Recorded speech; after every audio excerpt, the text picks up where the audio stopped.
Hi, and welcome everyone to Ethereal Encounters Unveiled. Today we are broadcasting live on the United Public Radio Network and the UFO Paranormal Radio Network, 105.3 on the Gulf Coast and 107.7 FM in beautiful New Orleans. Hello, everyone. I thought I was muted there for a second. How is everyone doing today? I hope you are all having a wonderful Thursday. And again, thank you for joining us and welcome to Ethereal Encounters Unveiled.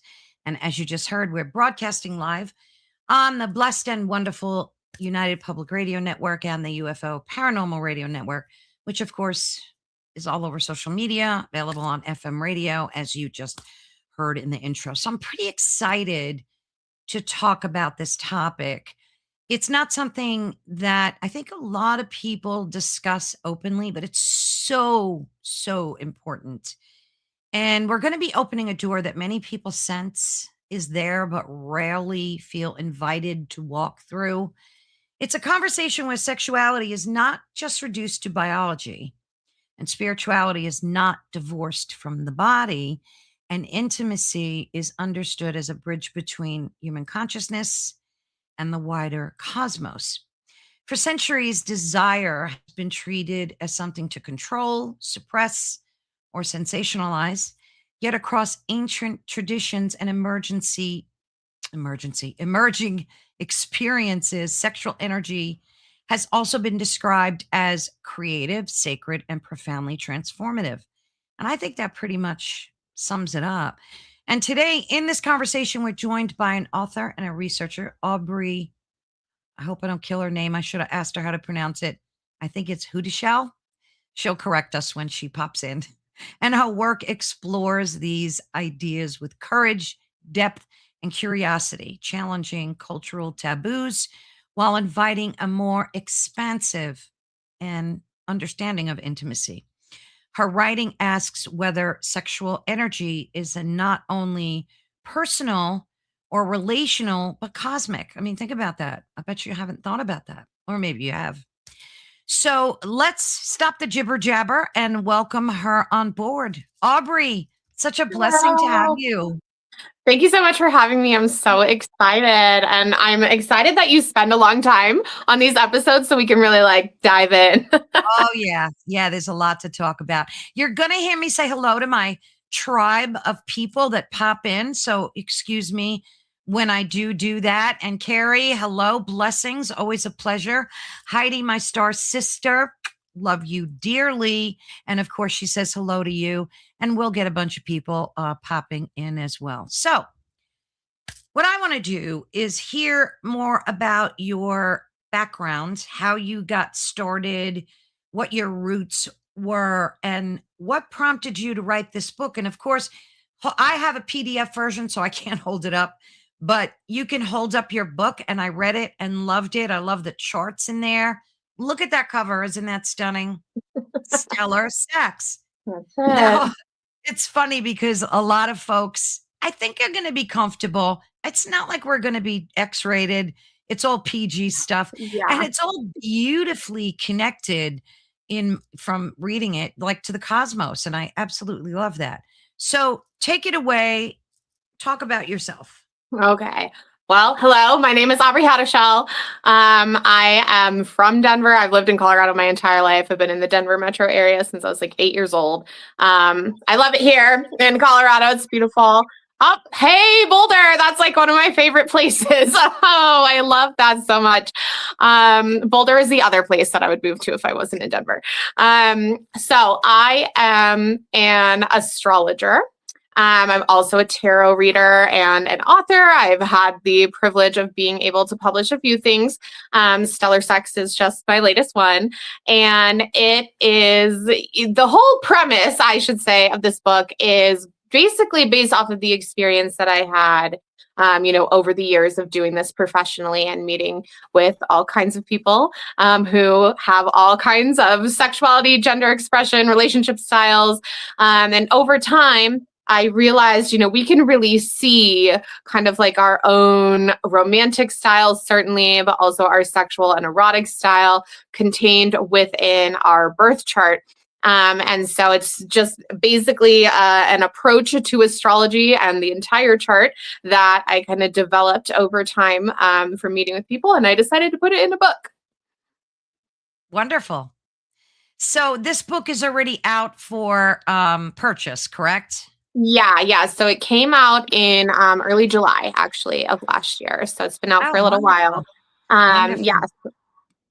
I'm sorry. No, I said wonderful. That's good. And of course, let me get your banner up here. I know you said that Instagram is your most connected account, like that you want folks to reach you out at. Where can they purchase your book? Okay, so you can purchase your book straight from the Llewellyn website. That is who published the book. But it's also on all the kind of like big box websites, right? So you can buy it from Barnes and Noble, you can buy it from Amazon, you can buy it from Books A Million. And then there are various little local shops kind of around the country that carry it as well. There is a place in New Orleans, which I noticed you mentioned at the beginning, at Sassy Magic. And then, there are several places here in the Denver metro area that carry it as well. Okay, great. And the name of the book is Stellar, Stellar, Sex, Unlock Your Sexual Power with Erotic Astrology. So make sure you guys Google that. You can find it on Amazon. That's where I happen to see it as well. Mm-hmm. So, what's your background like? Did you experience like a lot? And I love asking folks this because sometimes I'm always so surprised by the answer. Did you experience like a lot of paranormal activity in your life? Like what connected you to high strangeness? So I will say I've always been a person who has been fascinated with everything that kind of helps us to know ourselves, right? Like astrology, obviously being the one that I really clung to. But I also have done like the Myers-Briggs and the human design and like, all of the Enneagram. Like I knew all of those things about myself from a very young age. Obviously, I have had some experience with the spirits. I do have, the psychic medium part of me that definitely has people and spirits come through all the time.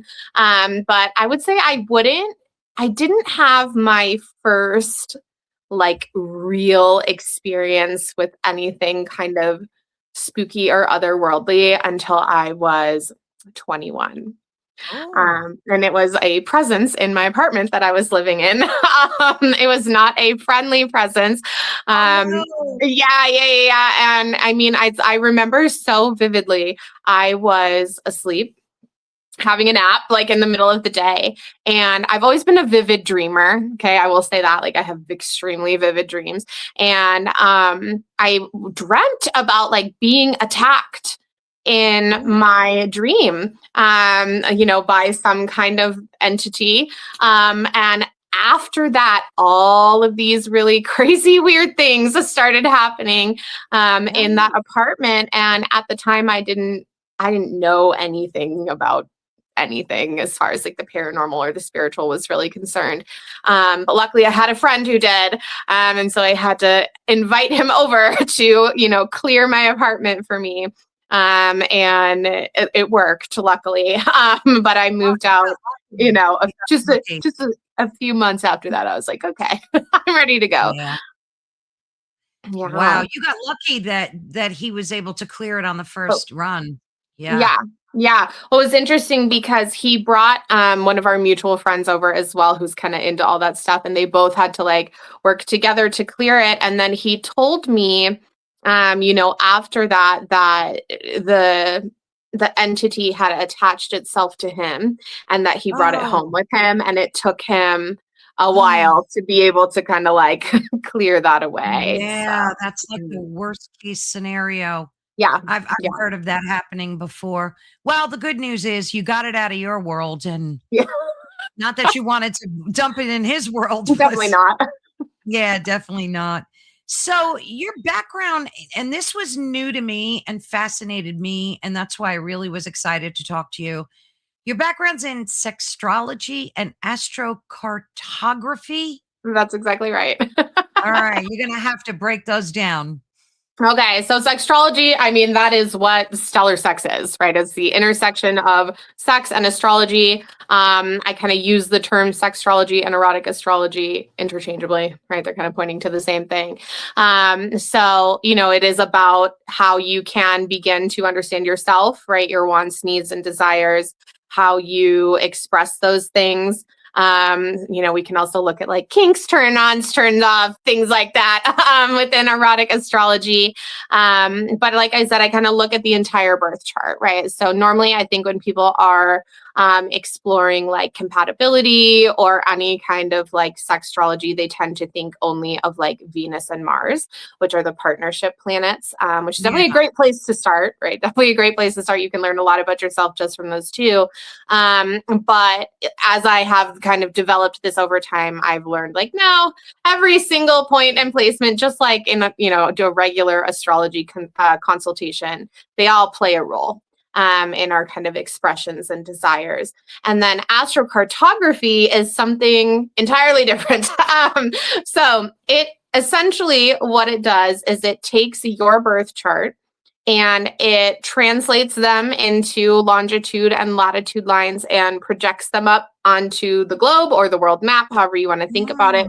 And the idea is that when we can visit these different locations around the world where we have these lines, it activates a different part of your life and, a different part of your chart. And that sort of means and does various different things and kind of influences, which areas of your life are boosted or not. And you can use that to do all kinds of things, including starting a business, needing a partner, right? Buying a home, things like that. So, yeah.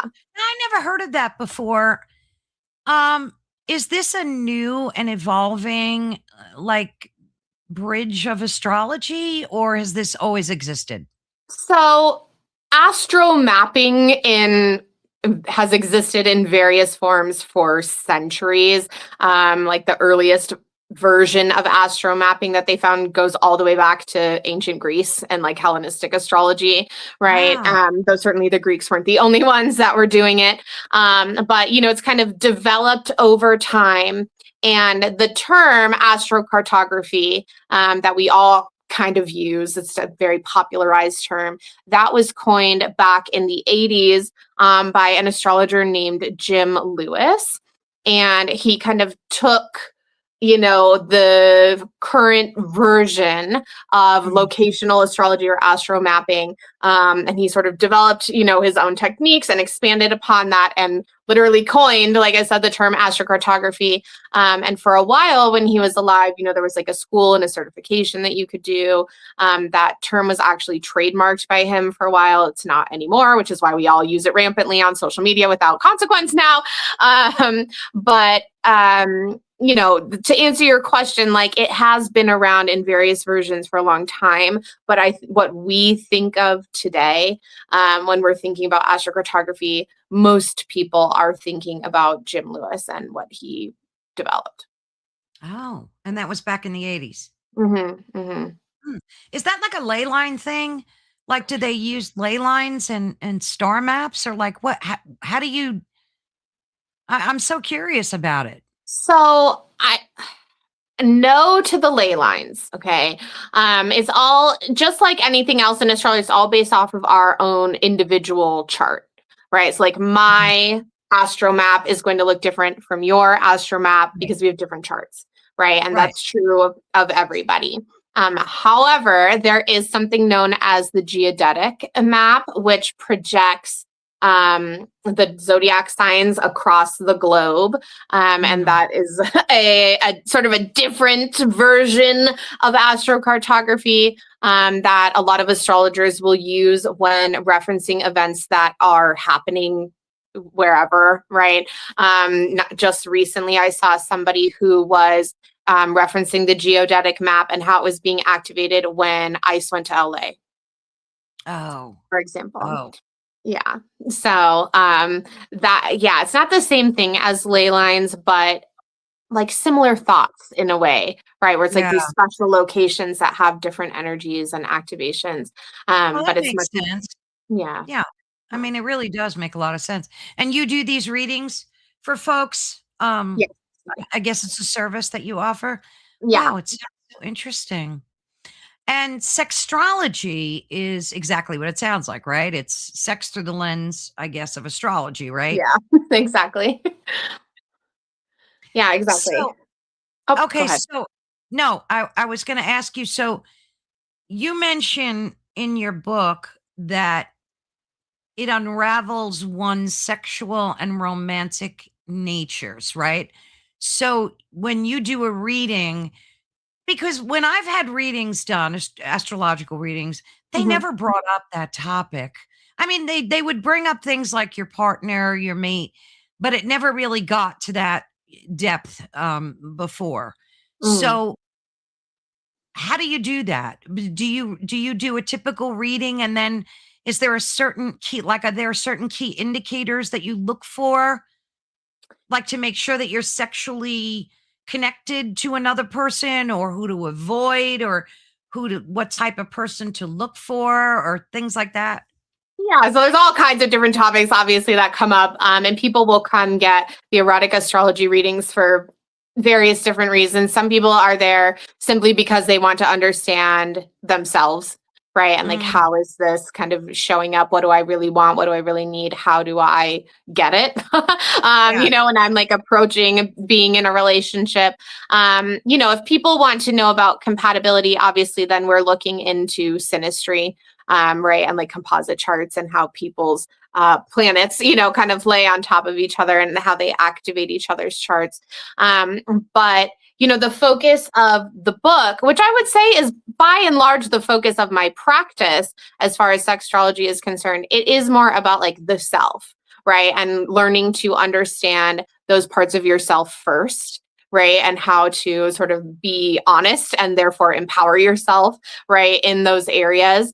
So then you can start to show up sort of more honestly and more authentically in your connections with other people. And ideally, through having that kind of clarity around what you really want and need, we are starting to have more fulfilling connections with people as well, because we're able to kind of ask directly for what it is that we need.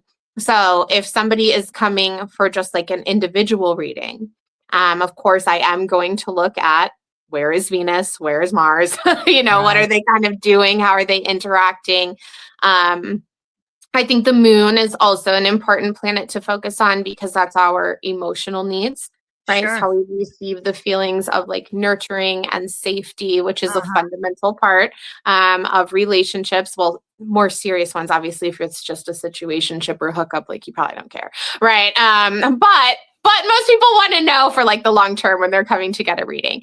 There's also the asteroid Eros, which is literally our kind of like erotic, what we find irresistible as far as like our physical sexual expressions are concerned. And so, those, because the readings are an hour, right? So like those are definitely the points I start with. And depending on how the conversation unfolds and how much time we have, then obviously I'll dive into other things. But I think focusing on kind of like those 4 placements in the beginning really helps people to get that kind of foundation around like, okay, this is Mm. me. Well, I know that we all contain a duality, feminine, masculine. Sure. Um, every human on the planet, even animals, right? Every living, I guess, creature. Do you find that most of your clients, or some of your clients, are just confused about their own sexuality, and maybe by having a reading done that would clear things up for them or help them discover who they really are? No, I don't think that people are confused. Sometimes depending on the aspects and the way that the chart is laid out, there can feel like this kind of push and pull inside of themselves where there's a part of them that wants X, Y, and Z, and then this other part of them Right. that wants like A, B, C. And it's about figuring out how to kind of bring those things together to coexist in harmony. right? And to try to figure out how can they own both sides of themselves and kind of approach their connections with other people in a more honest way. But everybody that I read for is an adult, right? And so by and large, most of the people that are coming to see me, I mean, they've had sex, right? And they've been in relationships. And so Right. they're not, they're not green, right? In that sense.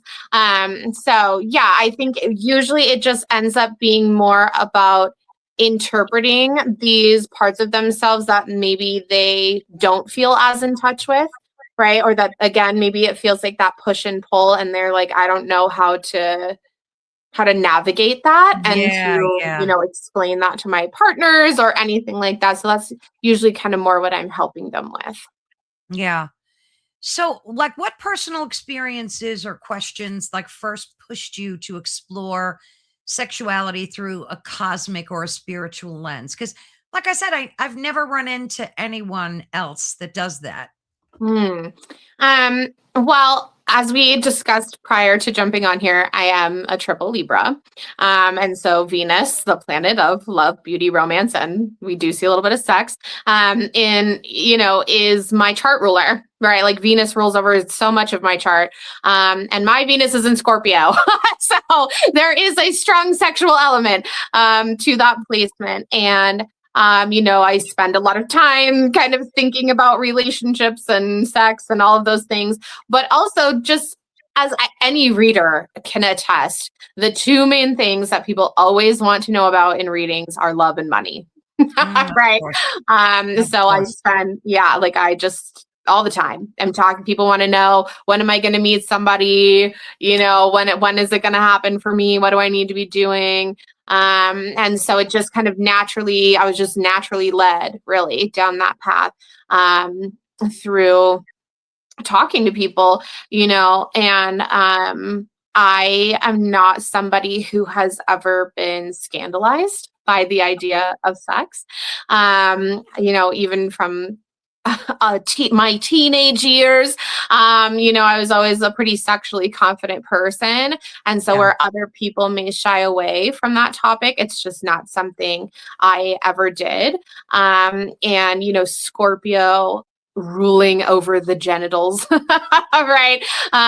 When in astrology, I mean, I've always I can't tell you how many like documentaries I've watched about sex workers and like, how much true crime I've watched and like things like that. So it's just something that's always been of interest to me, right? Like we're all sexual creatures. We all have that kind Yeah. of like erotic creative nature within us. And it shows up in varying shades and degrees and all of that. And I think that's actually beautiful, and something to be celebrated. And so that's definitely something that, that's like my goal, right? When I'm meeting with people is just helping them to understand their kind of natural state around those things. And yes, people of all ages still find it to be an uncomfortable topic, but I Yeah. think it really does a disservice to people, right? Like sex is often one of those kind of like open secrets, right? Where like nobody's talking about it, but everybody's having it, if you will.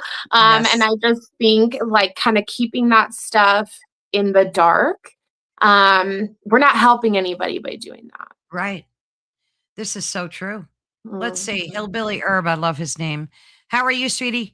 He said, I have a 0 degree Venus in Scorpio. I was told that major things on 0 degrees are tricky. Okay, I love this question. So there are 2 degrees in astrology known as the anaretic degrees. So it's 0 degrees of a sign and 29 degrees of a sign. So the very beginning and the very end. Yes, the sort of approach to this is that those degrees hold extra karmic weight, but the way that they manifest is very different. Right. And I would argue that 0 degrees, I personally view that as being easier than planets at 29 degrees. Right. So the idea in this case with Venus and Scorpio at 0 degrees is that the energy of that placement, that planet and that sign are showing up in their like purest, rawest, most like unbridled form. Because the idea is that you haven't spent any like time as a soul, right? Kind of going through the journey of Venus in Scorpio. There hasn't been any like lessons, trials, tribulations up until this point. It's probably not true now, but like, when you came into this life, that wasn't true. So yes, there's, kind of bigger lessons that you're learning with that in this lifetime. But like I said, I think it is easier than having a 29-degree Scorpio Venus. And I'm biased because that's my own placement, but I'm like, hell yeah, it's like a super powerful Venus to have is a 0-degree Scorpio. Oh, nice. We all learned something. And of course, he said, thank you very much. If anybody else has any questions for Aubrey, I'm sure she'd be more than happy to answer them. So Absolutely. what was the moment that you realized in your life, okay, this book, it needs to exist to the public rather than remain, like a private inquiry? Like when did you say, okay, I'm being called to write a book about this? And are there a lot of other competing authors in this genre? So to your point, I sort of saw a hole in the market around this topic. There is a book that was published, oh gosh, I think it was back in the 70s. I can't remember Oh, exactly when it was wow. published, but it's literally called Sextrology, right? And it was written by a couple. Actually, I believe they are husband and wife. And the book focuses only on sun signs. Right. And they Oh, divide it into the gender binary, right? So we've got men and women. So the entire book, and this is no shade to them. Like there's a lot of good information in that book. I've read it. I own it. Totally. Right. But it literally will divide it into like Aries man, Aries woman, yeah. Taurus man, Taurus woman, right? And that their approach that they took to that, which I think also makes sense, when we have the context around kind of like the time that it was written, I think that makes sense. And then they also divide it into like straight man, gay man, right? Straight woman, gay Oh, woman. And so from my view, I felt like, here in the 2020s, that approach is a little dated, right? And isn't keeping up with the reality of what it means to like be a person with all kinds of like gender and sexual expressions. And I really value inclusivity in my work. And I wrote the Stellar Sex very intentionally, right? With inclusive language. Nothing is gendered. And I also do not subscribe to the idea that like, oh, if you're a man, then you're going to express this way versus if you're a woman you're going to express this way, or any you're non-binary, whatever, right? Like I don't believe in that in my own practice. I was like, no matter who you are, no matter what your gender is, no matter what your sexuality is, like if you're a Libra, you're a Libra, right? I'm right, like, you're going to right. possess those traits.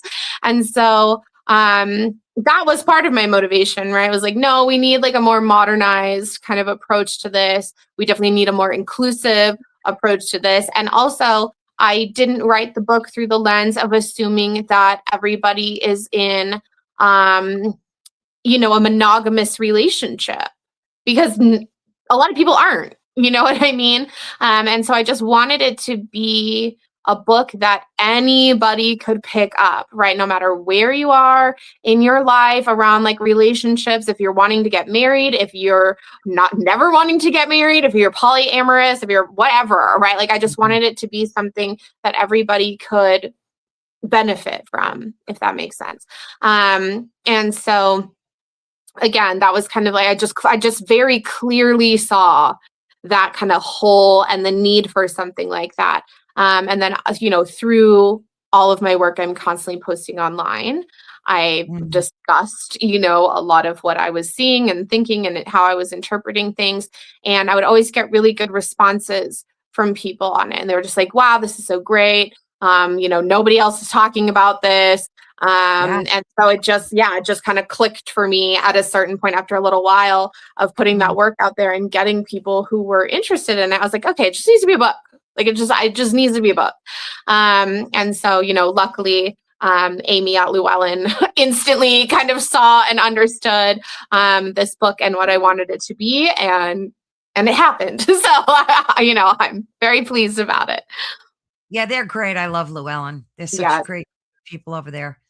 Yeah, it's funny because I think the problem with sexuality as a whole, just based on my observations of what I've witnessed in my lifetime, like Mhm. back in the 60s, I mean, I was a baby, but the zeitgeist of the era was free love and like Woodstock, Yeah. and nobody cared. Nobody, when I tell you, Yeah. no, no, only like there was a very small percentage of people that thought, they were like prudish and they thought, oh Mhm. goodness, it's horrible.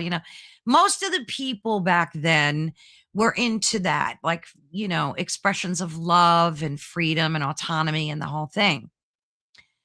And as time evolved to like now, Mhm. all of a sudden we were thrusted a whole new vocabulary to try to understand sexuality. Yeah. And I think a lot of people struggle with that. Like I heard somebody say they were two spirited. I think that's mentioned in the string of LBGQT, whatever it's called, LBGQ.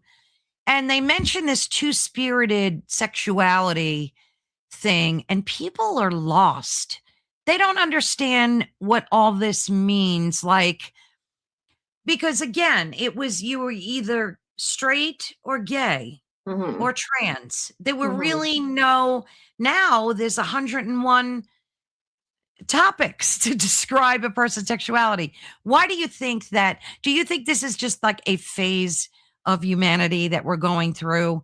And that once we get over the hurdle of struggling through this, it will be just like normalized? Oh, well, yes, I do think it will all be normalized at a certain point. I mean, for me, it's like we're not putting the toothpaste back in the tube. You know what I Right. mean? As far as the two-spirited thing is concerned, the only time I have ever heard that is in reference to Native American cultures, and that's how they would refer to transgender people, from my understanding. That's the only Mhm. time I've ever heard that. That makes Um, sense. but I think language, I love that you're asking this question because educationally my background is in linguistics. So language is a very important tool, right? And language matters. And in today's modern age, all languages are evolving all the time.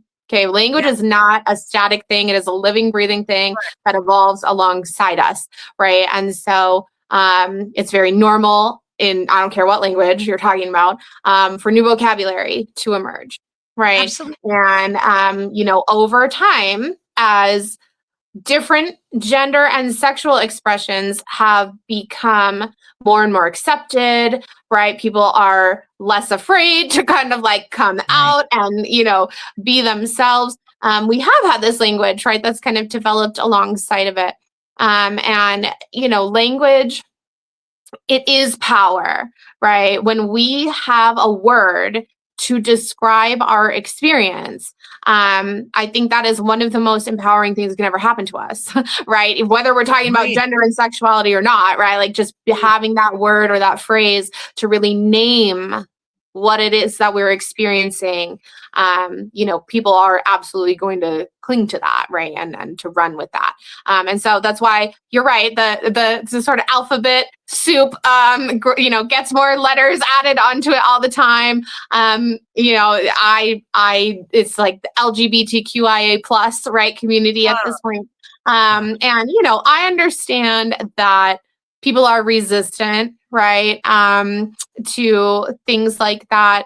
However, I also think to assume that this is like the first time in history where there's been like bisexual people, right? Or there's been like the first time in history where, maybe somebody felt like they didn't fit into the gender binary. I just don't think that's true, right?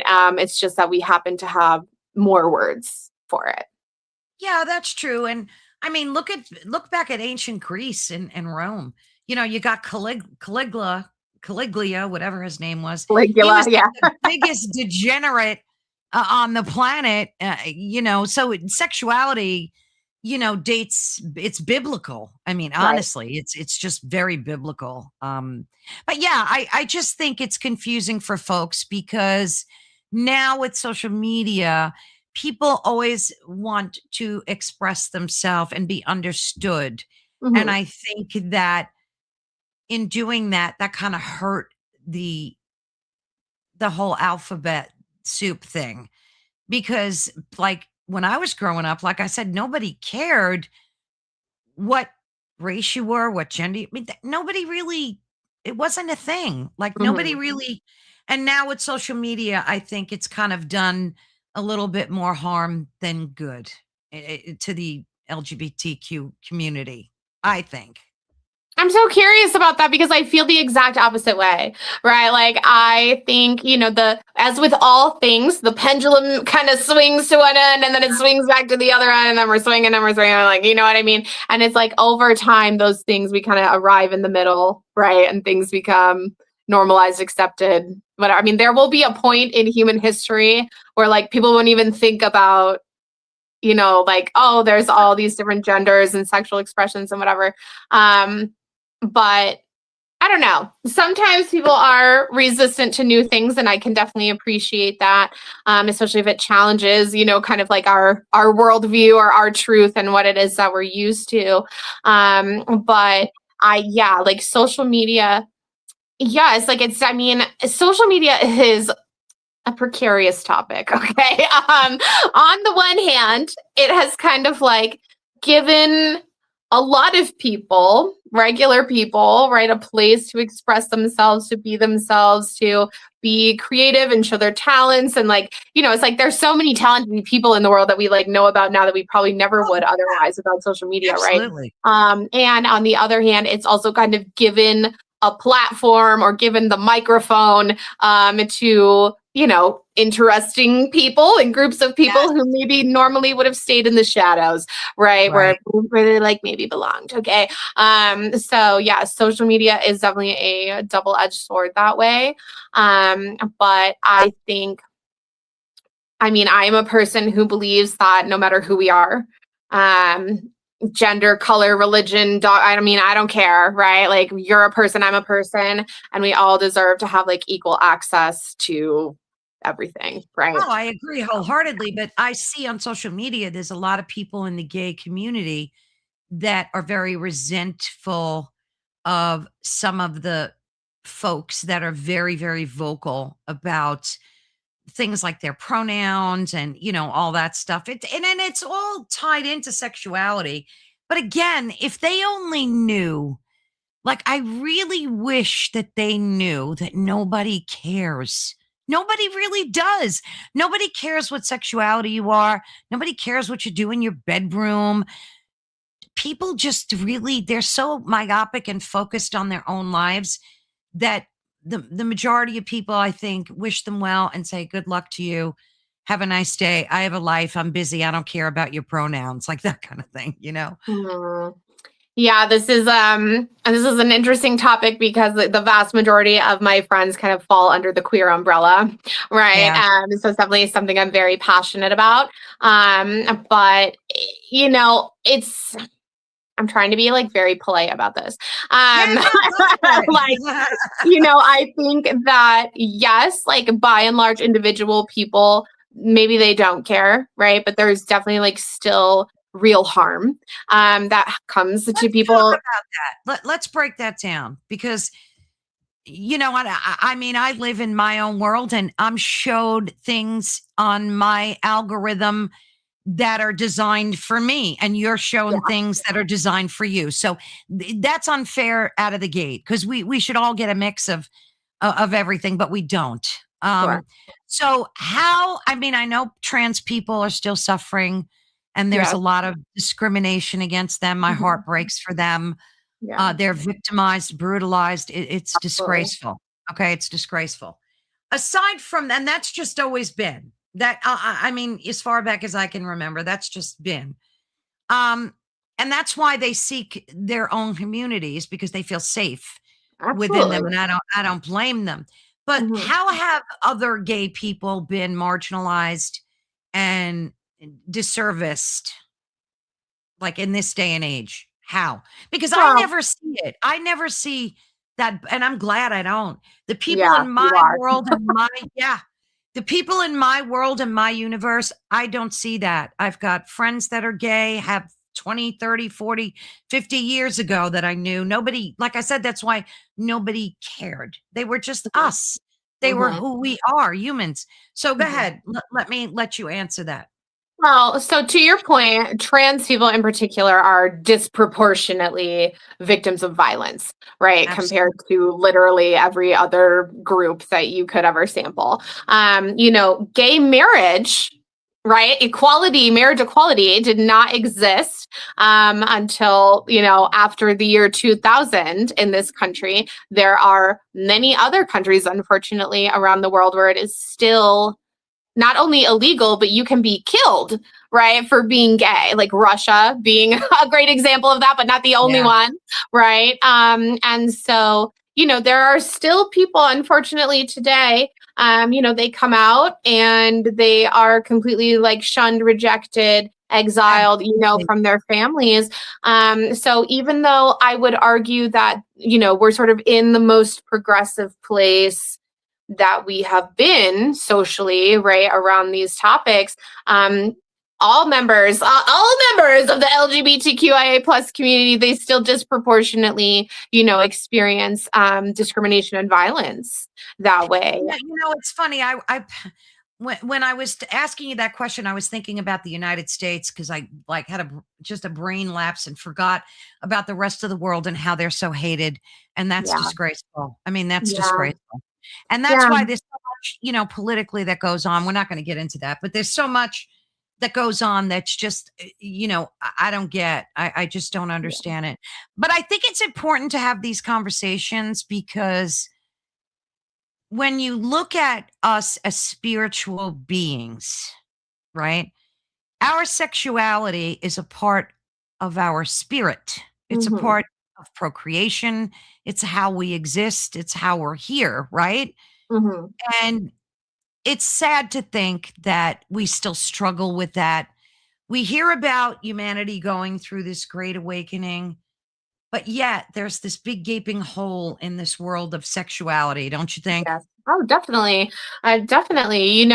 There's still, and I don't like what is it, but there's still like so much stigma around this stuff, even though we do live in this like very, sort of modern age. The example I'm going to use is like how many people that kind of fall on the right side of the political spectrum end up having these secret accounts on like Grinder. You know what Yes. I mean? And it's like Oh these my men God. that are on like the down low.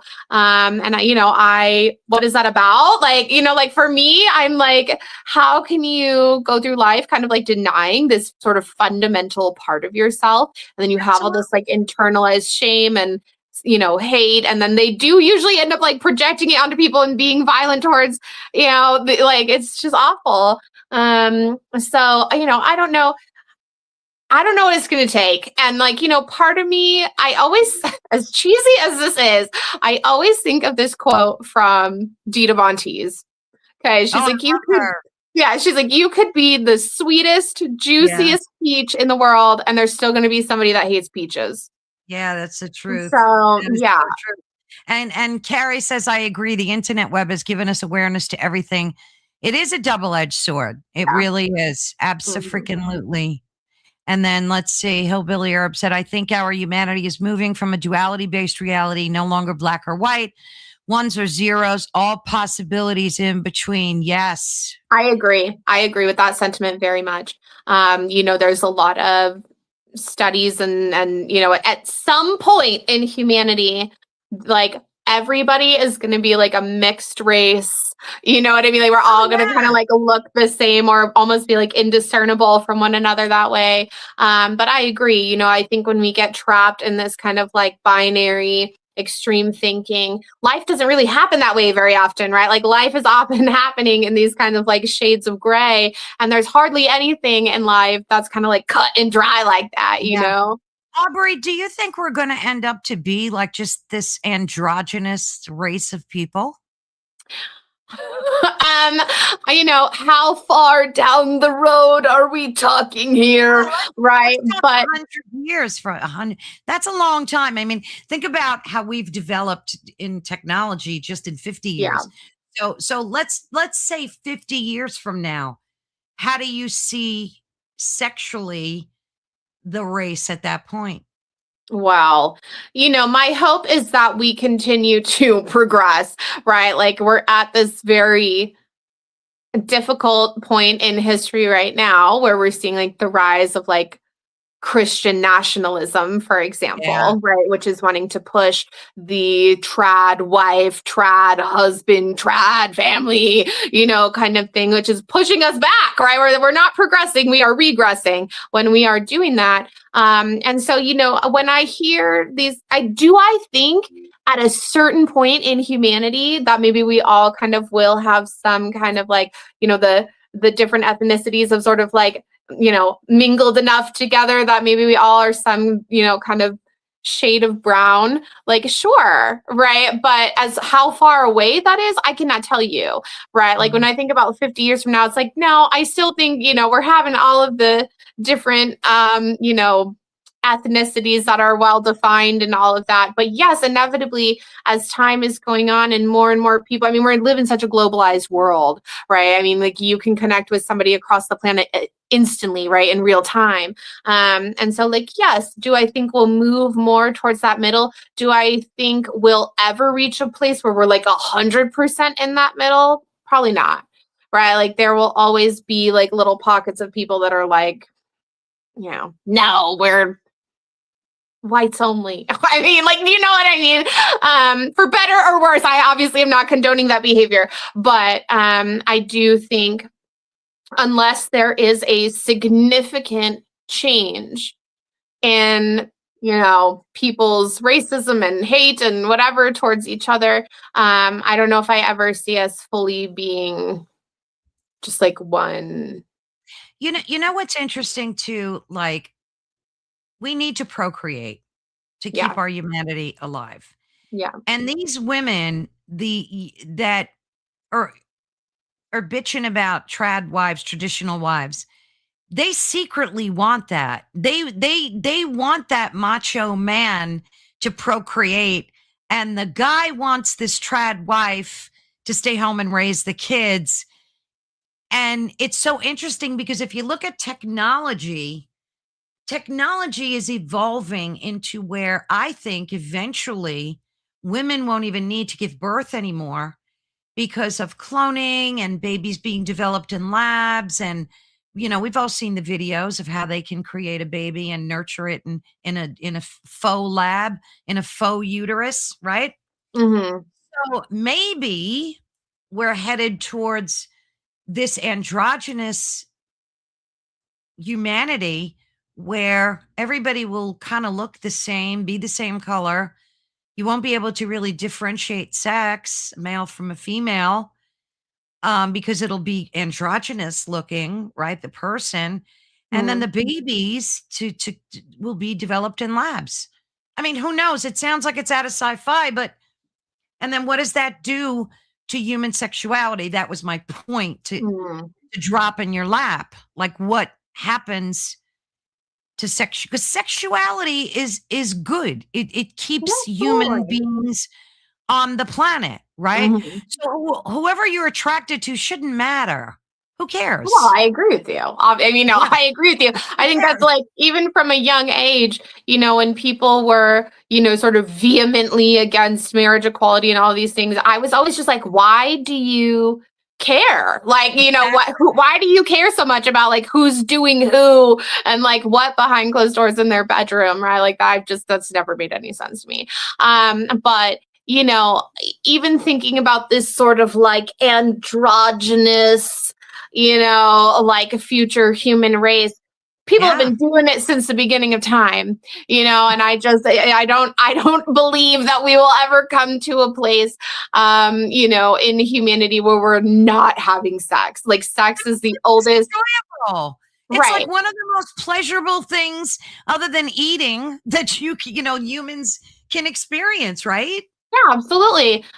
Sex is like the oldest industry in the whole world, right? Like Yeah. that and fishing are like the two oldest industries in humanity. And so, I would be hard pressed to, think that we would ever reach a place where people aren't connecting that way. Yeah. Did like tantric sex and other cultures, spiritual traditions, teachings, philosophies, however you want to say it, did they influence your ideas when you were doing this research? I'm sure they must have, right? Yeah, I think for me, I definitely approach it like purely through the astrological lens, right? Mm. And so that was really like, yeah, where I was coming from with that. Do all of those things interest me and fascinate me? Like, yes, of course. But they didn't have very much bearing on, how I was writing the book. Oh, I see. So you like those concepts, but they didn't affect the astrological piece of your work, right? Right, like the Tantra was written however long ago, it doesn't need to be sort of like rewritten or rehashed at this point. It's very famous. So yeah, and again, I think that was kind of like the hole that I saw, right, as well, was like, oh, astrology. And because I'm an astrologer, obviously that's like my expertise and what my background is in. So I was like, yeah, Yeah. like let's just do it purely through the astrological lens. What do you think anger does? Let me rephrase this. Is there a spiritual danger in repressing sexual energy? What talk to us about that? What does that do to us spiritually? Well, I think it affects us on multiple levels, right? Like anybody, well, okay, people who repress their sexuality, that's why we end up seeing like a lot of sexual deviance that comes out, right? If Mm. we're not having healthy avenues and safe avenues, right? Which falls under the umbrella of healthy, to express our sexual energy, then like, yeah, eventually it's going to come out sideways, right? Just like anything else, just like Right. anger, right? If we swallow our anger, Absolutely. eventually that's going to kind of come out sideways too and come out in an unhealthy way. So yeah, I mean, I think repressing that part of yourself again, which is such a natural fundamental part of who you are, no, it doesn't do good things to you energetically, right? It's not doing good things to you, certainly, energetically, spiritually, whatever. And it's just all going to come out sideways. And we can channel our erotic energy, yes, through like our creativity, the act of procreation, as you call it, right? That's the act of literal creation, right? So there's that kind of parallel that's happening around sexual energy. And there are plenty of other spiritual, religious beliefs that agree, right? Like the sacral chakras where we like store our creativity and our sexual energy, right? So if that's the easiest way for you to think about it, right? If you're blocking your sacral chakra, yeah, that's affecting your life, right? Like that's affecting Yeah. you. You're not able to tap into that creative force within you. You're not able to tap into your emotions. And if we don't know, or we're not able to sort of openly express what we really desire, it's like all of that has to go somewhere, right? It all Oh, has to come out some way, somehow. And it's not going to be cute, right? Like no. the way that it comes out. Yeah, and unfortunately, we can look at, serial I don't wanna say the word for Uh-huh. censorship reasons, but Mhm. people that impose themselves on other people without permission, let's put it that way. That's like the epitome of sexual repression or sexual hatred. I mean, it's such a disconnect between their spiritual energy and their sexual energy, I guess, Mhm. is the best way to Mhm. put it. Do you think intimacy can occur without physical bodies? Like on a spiritual level. Yeah, I and Yes. have you experienced that personally and or know someone that has, like,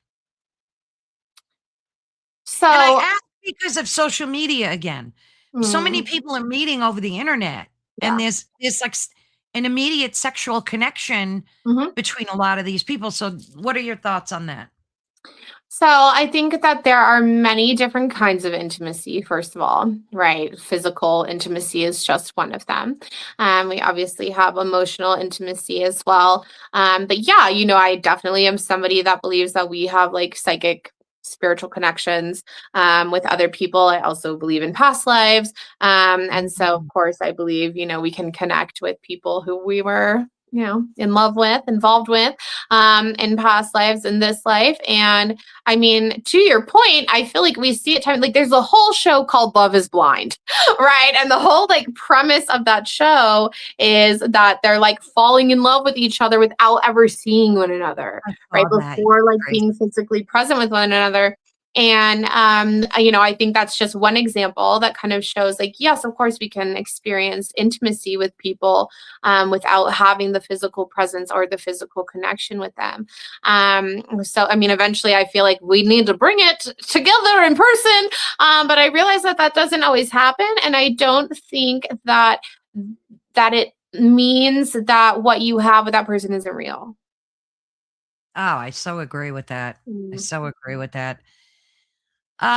Do you think that, well, we kind of talked about where humanity is evolving towards, but do you think because of the way people are meeting nowadays through Zoom, through dating apps, that it's changing our sexual energy? Like, do you think it's affecting us spiritually?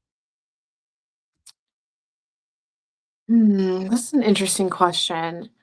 Um, I think, okay, I don't know if this is going to answer your question, so you can tell me when I'm done. Yeah. But because there has been a commodification of people through things like dating apps, right? Where Yeah. you swipe and swipe and swipe, and you can match with somebody and be at their house, screwing them in 20 minutes, right? And then they get bored with you and move on to the next thing, right? Yeah. I actually think that that has done a great disservice, Yeah. to real human connection. And unfortunately, because it has created a dynamic, like I said, we're commodifying people here, right? They're like the next shiny new thing. And if I get bored with you, I can just, forget about you and move on to the next, the like fun, shiny new thing, right? And so unfortunately, what that has done is it has really affected people's ability to connect, right? There actually Ah, is no real intimacy, right, that's big being time. established because it's just this like instantaneous thing. And like, again, people have been having sex as long as we've been alive, right? As long as humans have walked this planet, and people have had casual sex that entire time too. So this is not to say that I think casual sex is wrong. I do not think that. Okay. However, I think at this point, especially that gamification almost, right, of like real human beings has been taken to this kind of extreme that's where the detriment comes in, right? There's no longer any like personal responsibility that people are having towards each other. Everyone's just kind of getting, used and tossed out and forgotten about. Yeah. And now again, remember I'm talking about the pendulum swinging, right? So Yeah. now I'm seeing people start to push back on that, right? Good. Women in particular, right? They're tired of being used and abused that way, and, not having any kind of consequence, personal Yeah. responsibility. And, that hurts people's feelings. Nobody wants to feel used, right? Nobody wants to feel like And they it's don't going matter. both ways. You said that Yeah. beautifully. Yeah. By the way, you Thank you. explained that beautifully. Thank you. And I agree with you wholeheartedly. And I feel very bad and hurt for both men and women who are Mhm. trying to find their soulmate, their partner, whatever, because it has turned into a nightmare. Like you said, the Mhm. commodification of love and sex. And you're right. Nobody wants to feel used and abused. Yeah. And that's what annoyed me. You said earlier that you were researching or watching sex workers Mhm. and, Mhm. what motivate. And I feel like almost the worse for them because talk about Oh, 100%. commodification. Yeah. And then they're trying to legalize it and make it. And I think that's just going to make things worse for the whole thing. But and then you've got what's that platform called where everybody goes on there and OnlyFans. OnlyFans. Did you Yeah, ever well, think well, you'd see OnlyFans in your life? I'm sorry. Did you ever think you'd live to see a platform called OnlyFans where people are selling their sex online? I mean, I never did. Well, I mean, it didn't surprise me, honestly, when something like that emerged, just because, like, porn, right? Like, people, Yeah, again, have been doing that true, forever. true. And actually, in the beginning, I don't know if okay, I'm going to come back to a point here in a minute, but Yeah. I actually like the idea of OnlyFans because, to your point about sex workers, right, who again disproportionately experience violence and all kinds of things, Oh, right? yeah. Very dangerous to be a sex worker. I actually liked the idea of OnlyFans because I felt that it put the power back in the sex workers' hands, right? Where, True, like, they have the true. safety through the screen, right? Where they get to put out whatever content they want. People are, paying for it. They don't actually have to physically interact with anybody ever if they don't want to. You know what I mean? And so I actually felt that made that, much safer for people.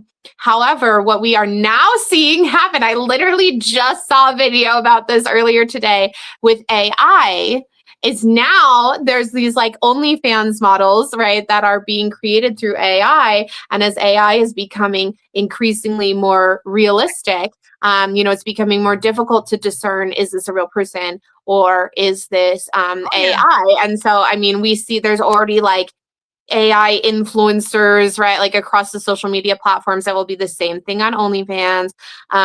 We see people with like their AI girlfriends and boyfriends, and they're like leaving their spouses over their relationship with AI. I Girl, mean, marry an AI bot the other day.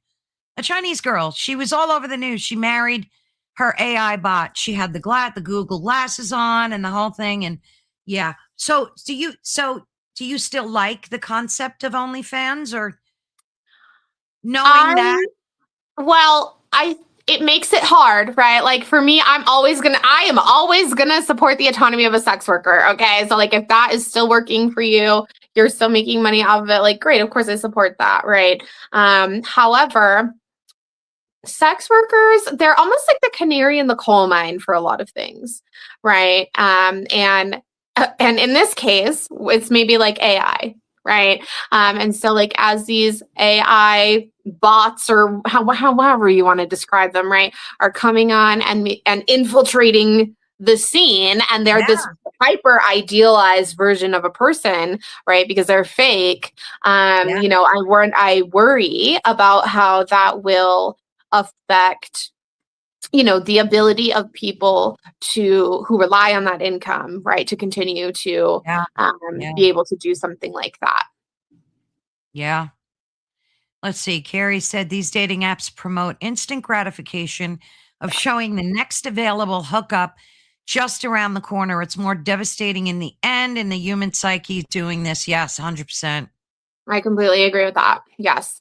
I completely agree with that. So, now I'm seeing people, like I said, kind of pushing back on that, and people Yeah. who are, I sort of wonder if we'll have this mass exodus from dating apps where people are desiring to have more of that kind of analog, in-person connection, which I actually think is, probably for the best and probably healthier, because, the dating apps aren't doing it for people anymore.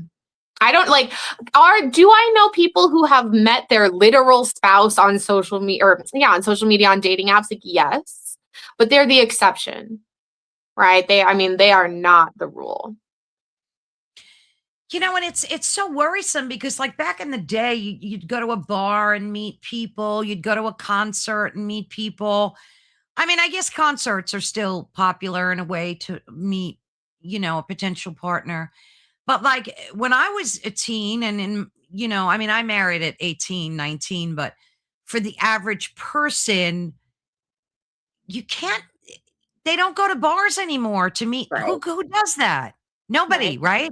Hmm. So what option do they have? Like, Well, you're you're asking the hard hitting questions here, Carol Ann, because that's what people ask me all the time, right? yeah, They're like, I don't know where to go. I don't know how to meet somebody if it's not um, through a dating app, right? And I appreciate, that is a real struggle. I mean, I think it's so hard as adults, to if you're not in school or you don't work in an environment where there's a lot of people around that are like around your age and the gender you prefer to date, like, yeah, it's really hard, Especially and it's like, people are working at home, right. this, and especially after COVID, that had to transform and change the whole dating thing I'm too. guaranteed. People, Yes, guaranteed. yeah, they probably didn't even want to date during COVID. I bet you there was a lot of celibacy going on. Yeah, it probably was. Honestly, it probably was.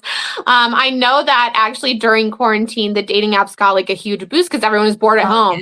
You know what I mean? But right. especially when we weren't allowed to leave our houses, it was like you basically just had a pen pal. You know what I mean? Yeah. So yeah, I mean, it is hard. But I call me old fashioned, okay? But at least like in my own life, I would very much still prefer the organic way Yeah, of meeting absolutely, somebody. absolutely.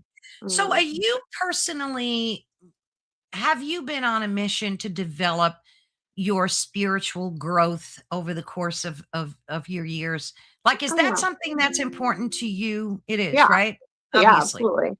Mhm. So, because I never made the connection between the two things, Mm. the sexual energy and the spiritual energy, but they really are one and the same. I mean, Mhm. look at how your chakras line up too. And, you're, to me, like your grounding chakra is a very sexual Absolutely. chakra, Oh, yeah, right? absolutely. Mhm.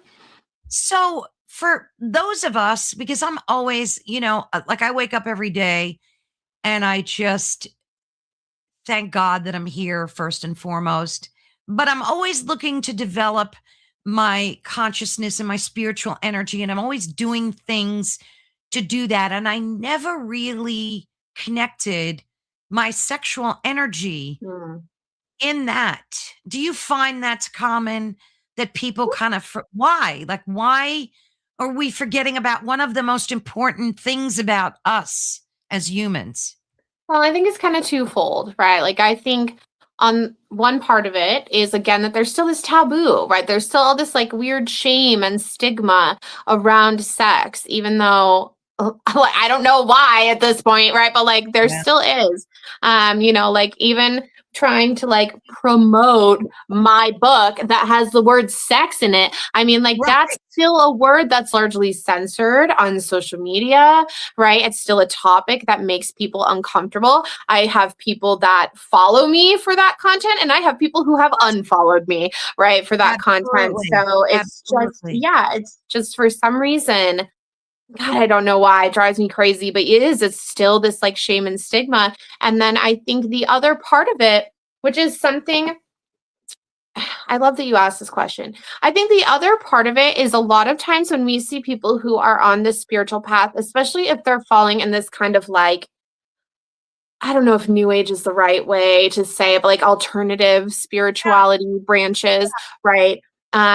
I think we see a lot of like escapism that happens through that, where people kind of become obsessed with like the spirit world or these other dimensions or whatever. And there's nothing like, please, okay, explore those things, figure it out, whatever. But we forget, I think, a lot that like no matter how connected we may be to like the other world, we're still humans in this life, like, living out a real life, and we need to be in our bodies, right? Like God, we yeah. have to be in our bodies. And we also live in a time with like all the screens and social media that we've been talking about. There's all the perpetual distractions, right? So Oh, there's all these things that are constantly pulling us out of our bodies. And for you to really own your true essence and your sexuality and vitality, guess what? You need to be in your body. abso-freaking-lutely. Abso-freaking-lutely. Hi, Emily, by the way. She said, agreed with the organic way of meeting. And I've spent plenty of time in the past on dating apps. And I wonder if she's a Gen Z or I'm not quite sure, but I, I feel, I feel so hurt Mm, for the younger generation yeah. because I don't know how in God's name, and I see a lot of videos like on Instagram and whatnot, and there's so many unhappy women. Yeah. they're all like, where can I meet people? I mean, I see them every day, the videos, and it's heartbreaking. It goes beyond sex, even. I don't Yeah, even of think course. they're thinking about sex. They just want the connection. And then the sex comes Hmm. after that. You Hmm. typically, I mean, you have to connect with someone, of course, first, right? Yeah, It's just so sad. And that's where I think a lot of this social media hurt the younger I agree. generations. No, Yeah. I definitely agree with you that way. Yeah, it's complicated, right? Like I Yeah. personally have a very complex relationship with social media, right? Yeah. Oh, Emily, hi babe, love you. So yeah, I mean, I do. I have a complicated relationship with social media because I think if it was up to me, I would not be on social media at this point. Like, I think I would just delete all of my apps and like I my accounts, and I would just be like in real life. However, I have also been afforded so many opportunities in my career because of social media, right? Like exactly. this is happening right now, right? On social Absolutely. media. And it's happening because of Llewellyn, which is an opportunity that I got because of my following that I built online. You know what I mean? And So it's like, yeah. it's all cyclical and circular and full of synchronicities. That's Mhm. exactly what it is. And someone mentioned a dual-edged sword before in the comments. Sorry, I forget. It might have been Hillbilly. I'm not sure.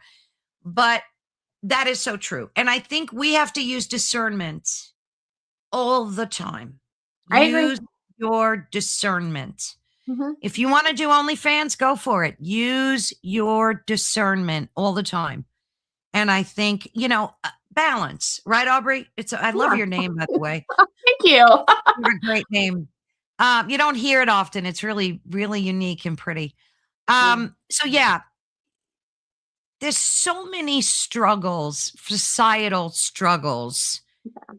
And I think we need to change the energy too that religion has shaped around sexuality, because that's really a bad. I mean, it starts with the Puritans, hundreds of years ago, right? Mhm.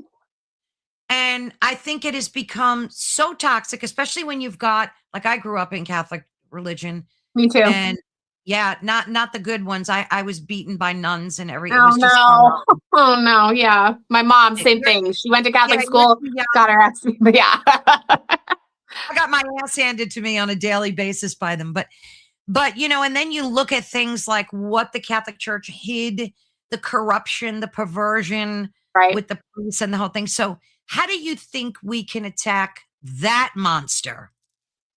Actually, I love that you brought that up because remember when you asked me earlier about like what happens when we're kind of like denying that sexual side of ourselves? The priests, unfortunately, are a great example of this, They right? are. They make, take this oath of celibacy.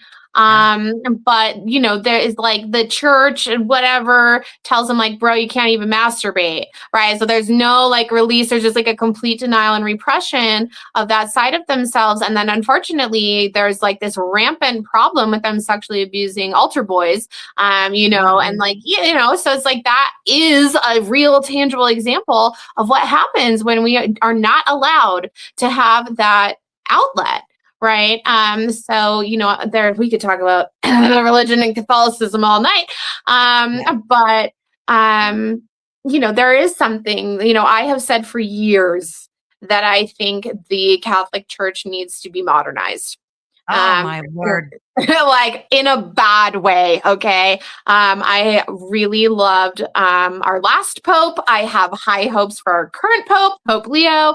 And we'll see. But Yeah. at some point, the Catholic Church needs to sit down and like address the real harm, right, that has been caused. And I don't know at what point they kind of look at themselves and be like, okay, maybe we need to let the priest like date or marry or like whatever, because it's yeah. That is so spot on. I've been waiting for the church to let the poor priests and nuns get married for decades, and they Yeah. have not quite evolved to that point yet. I don't know what Yeah. in God's name literally they're waiting for.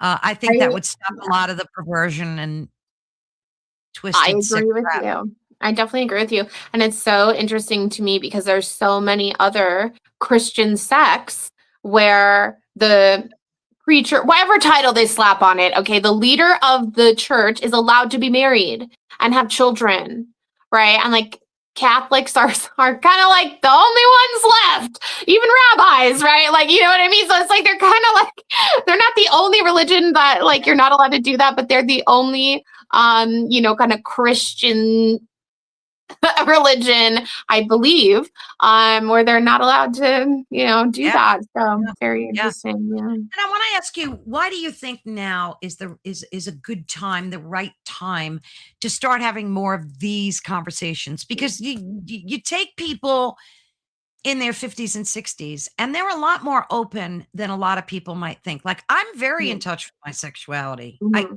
I've always been my whole life.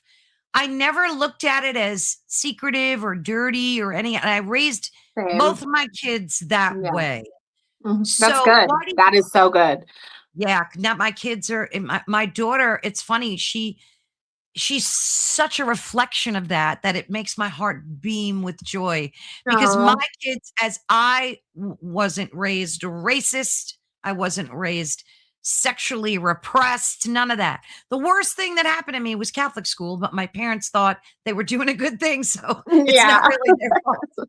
It's not really their fault. But why do you think now is, oh, Liebercast, so good to see you. Bonjour, bonsoir. Bonsoir. Um, Cuckoo, cuckoo. um, I interviewed him on the channel once, and I'm itching to have him back. I will be emailing you. It was such a Perfect. fascinating conversation. Loved it. But anyway, I digress. Why do you think now it's so important to have these types of conversations? How many of them have you been having? A lot, a little, not enough? Well, I feel like it's something I talk to people about all the time. One of my like pipe dreams that I have for myself is if I ever became like really rich, I would implement comprehensive sexual education into public schools. Because that's what we should do. But I think it's a conversation that's overdue. Right. Like I think it's a conversation that we should have been having for a long time now. But I think also kind of circling back to what we were talking about earlier, as there's all these kind of new like gender expressions and sexualities that are emerging. I mean, we need to talk about it, right? Like we need to, Absolutely. again, kind of like destigmatize things, let those like open and honest conversations start happening because it's the only way that we can like education is power, right? Like education is power. And so like the more we can talk about it, the more people who can become educated around it and even start just taking steps towards understanding. I mean, like that's real progress, right? Instead of like rejecting something out of the gate and being like, nope, I don't know what that is. I don't care. I don't want to learn about it. Like we're doing ourselves a disservice through that, right? Yeah. So I think anything, I don't care if it's sex or something else, anything where it is like stigmatized and shame, literally anything that carries shame and becomes like a secret, right? Like nothing good is coming of that. Mm, And like, agreed. especially also where we live in this like hyper hookup, instant gratification Yeah. culture, more people are having sex all the time. And we're starting to see the emergence of things like antibiotic resistant gonorrhea, right? Oh, Because people are not practicing safe sex. Because again, there's this weird, awkward conversation. Like people feel, I don't know, awkward and they're uneducated about it and stuff. But again, if we learn about it and we like learn how to start having these conversations, yeah. those Well, things are Aubrey, going look to, at what AIDS did to the right. sex. I mean, that was just absolutely tragic Yes. beyond words. So, Yes. you're exactly right. I mean, people, and at the same time, there needs to be an age cap where we could start talking to these kids about these Mhm. things. Like, I don't want to take a kid, who's 6 and start dumping all this stuff. There's No, for got to be sure. an agreement on, hey, Yes. I have a granddaughter who's 8. Yeah. And at that age, I think I would slowly start to implement those types of conversations, like 8, 9, like, Mhm, and mhm. start educating in school. There's Yeah. gotta be there's gotta be a limit to the age where we talk to kids about this. Well, I agree with you, right? I Yeah. mean, and to your point, it's an ongoing conversation, right? Because Right. as people develop and get older, there's more like age appropriate things that we can start to discuss with them, right? Versus like, the conversation you're going to have with a newly sexually active teenager versus your 8-year-old granddaughter, like those are not you know what I mean? Absolutely. Exactly. But like I remember being in middle school, I remember being in 8th grade and having, the health class, and Yeah. they showed us a slideshow of like people, genitals that are infected with STIs that clearly, I now know have been left untreated for far too long. But there was Right. no conversation around like, these are the symptoms. Here's how you protect yourself. Here's how you talk to somebody. Here's how you get tested. It was just this like fear tactic of like, here's all these really scary photos to try to like scare us into celibacy. That obviously, like teenagers have sex. Okay. Like they start experimenting with that stuff. And to think that celibacy is the right approach. No, Yeah. because then you're ending up with teenagers that don't know what they're doing. They don't know how to be safe. They don't feel like Yeah. they can come talk to you about it. So, like, again, nothing good, right? Yeah, And that ignorance contracts. bleeds. I'm Remember sorry. the contracts they were signing, the kids in, like, high schools? They were Yes. signing these celibacy contracts with that. I Yes. said, "No good is gonna come of that." Yeah. No, I completely agree with you. Yeah. Yeah. I completely agree with you. So I think there's real education that needs to happen at school, but there's also Yeah. education that needs to happen at home too, right? Like, So one of the things I loved about your book, if you don't mind, can I show a chart from your book? yeah, of course. Okay, so, like, I think at the end of each chapter, you have these, right? Mhm. Different ones, obviously. Yeah. But I'm a visual learner too, and that's why I really appreciate them. I like them. So what were you hoping or what do you hope people get from your book and get from, like, this one says the sun points to our erogenous identity. It is what we feel and see in our own sexuality and how we show up and embody it. I love that. I love Mhm. that. And then you have each sign, and then you have this adjective, I guess, that describes the person's what, how they embody their Yeah, they're just identity. keywords, right? They're just keywords around that. So this is for the sun, right? So you'd be like, oh, I'm a Right. Pisces sun. What do the keywords for that say? Oh, I'm a Libra sun. So what do the keywords for that say? Right. So the whole point of the book is to like know yourself better in this way, right? To kind of go on that like inner exploration around like, yeah, how am I showing up around my sexual energy? How am I showing up in my various degrees of romantic and sexual relationships, and then ideally you can also turn around when you have a partner and be like, hey, like Yeah, yeah. what's your chart and how can we come Absolutely. together and kind of like decode each other this way, if you And I will. really like that. And I was looking at, like, of course, my sign and all of the keywords, and I wrote a few of them down because they hit home. They really did. Good. They just described to me very well. So the LibraCast says sexuality is a part of life. It is spiritual, physical, and psychological in nature. Younglings need to be educated about reproduction without a doubt. Absolutely, they do. And as we were saying, if you make it a gradual over time thing, they can absorb it and process it, not be afraid of it, not be repressed by it. Mhm. So I think there's all of that.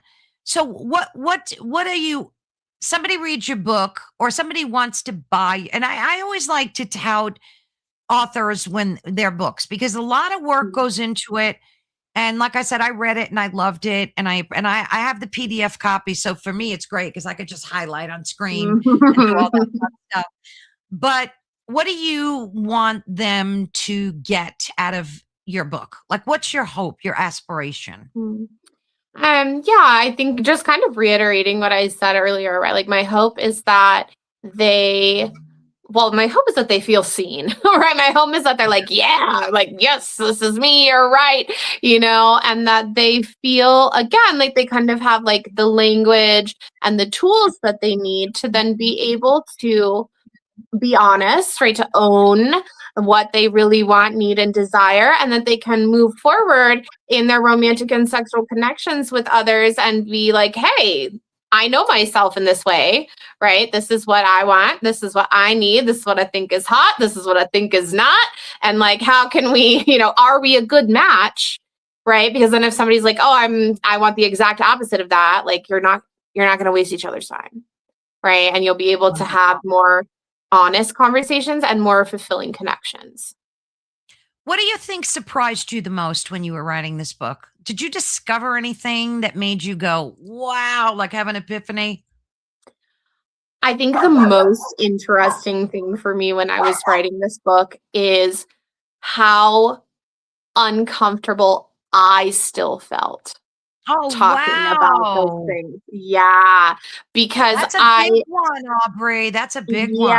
yeah. So it's very surprising to me, I have to say, because even though I feel comfortable and have always kind of felt comfortable in, my sexual nature and all of that, I'm not somebody who speaks about sex like openly. Do you know what I mean? Like I don't go to my friends and kiss and tell. This is a Scorpio Venus in me. Okay. I'm very private, right, about that area of my life. And while I will obviously talk to my partner about those things, I'm not turning around to my friends and being like, oh, blah, blah, blah, blah, and like my girlfriends will come talk to me about it, but like I'm not talking to anybody except for my partner, right? About like, what it is that I'm doing or thinking or, whatever around that.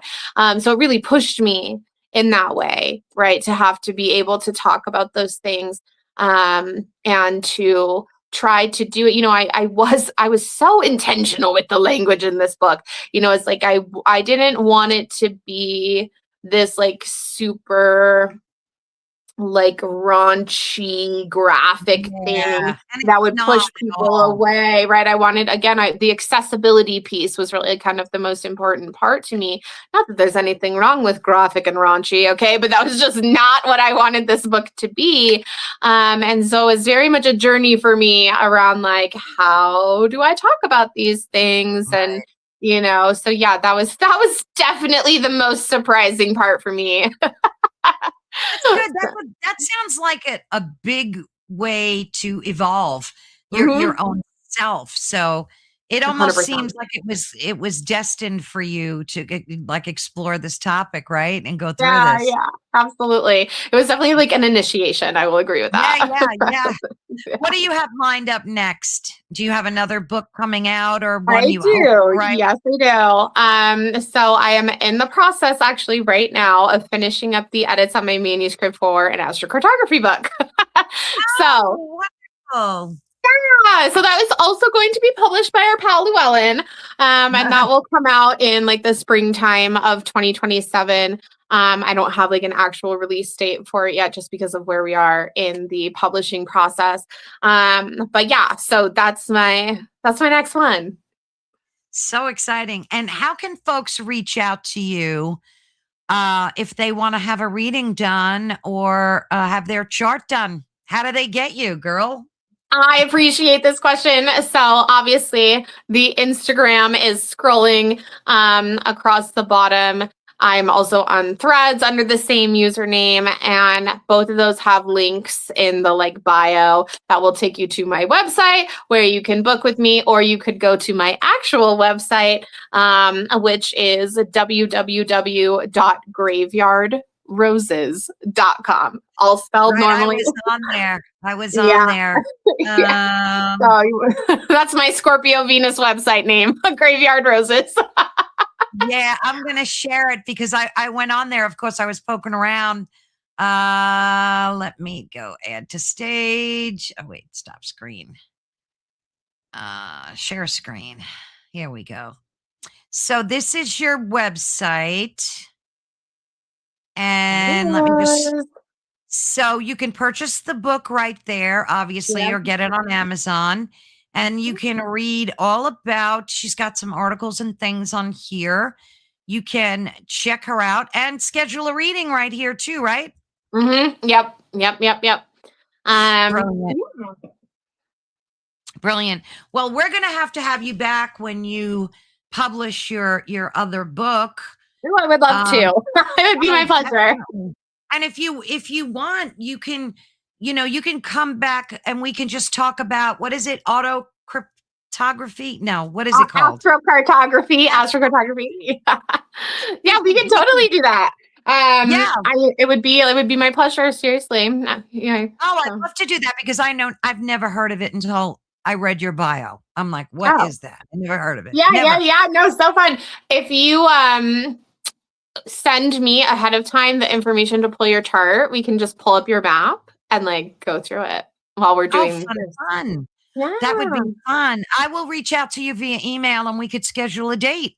Perfect. I love it. I look forward to it. Aubrey, thank you. You are such a joy. I You're so love your sweet. spirit energy. You're so full of great wisdom and knowledge. I love that you wrote this book, and I wish you so many successes with it because they're so well deserved. Thank you so much. You're so kind. I've really enjoyed connecting with you on here. I look forward to connecting with you again. I know you have a hot date tonight, so it's time to go. But I hope you have fun on your date. Thank you. Yeah, and I did meet my boyfriend on a dating app, which my sister forced me. She forced me to. It happens, but it does. It happens. Yeah, it's the strangest thing. Because most folks know that my husband in the chat, that my husband passed away 4 years ago. And I was so resistant. But where are you going to meet people? I'm not going to meet them working in my office here. It ain't going to happen. So thankfully, my sister pushed me to do it and turned out to be a great guy. So I got lucky. That's so good. I'm so glad. What is his sign? Aries. Oh, okay. Interesting. Very different from your Pisces. Yes, very different. And my husband was a Pisces. So the two of us were like, but we lasted 45 years. So it must have been kismet. It was just meant to be, but he's in the heavens now. So.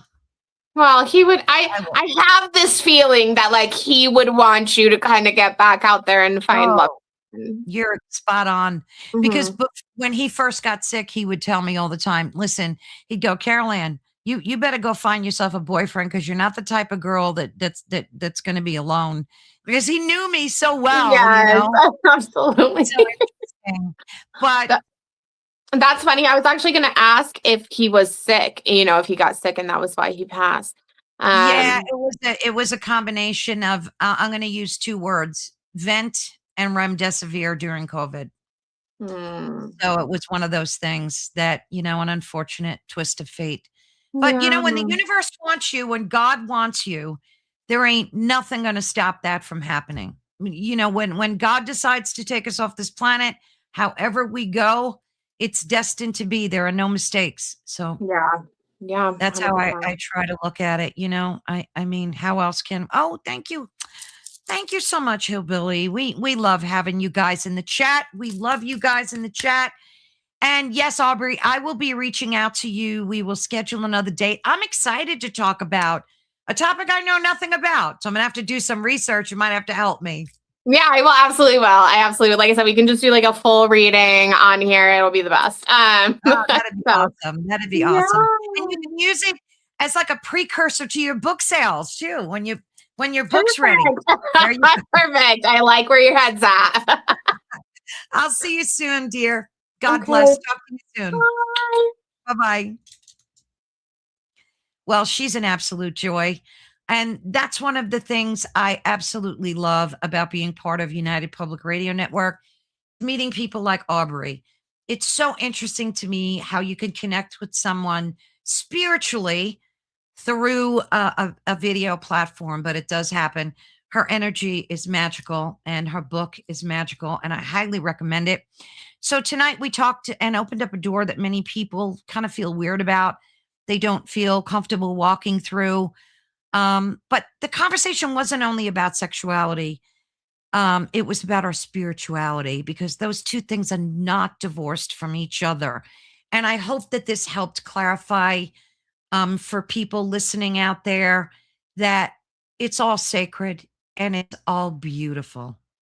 And we love the human race and we want them to thrive and prosper. So, big shout out to Aubrey for clearing up so much of this and demythifying this topic. And you'll see her again. I can definitely promise you. Typically, we have a 2-hour show, but I have a dinner date. So, I'm going to go. Love you all. I will see you tomorrow. Do not forget, please, I have a 3 p.m. show that's going to be as magical as the one today. Well, maybe. We'll see.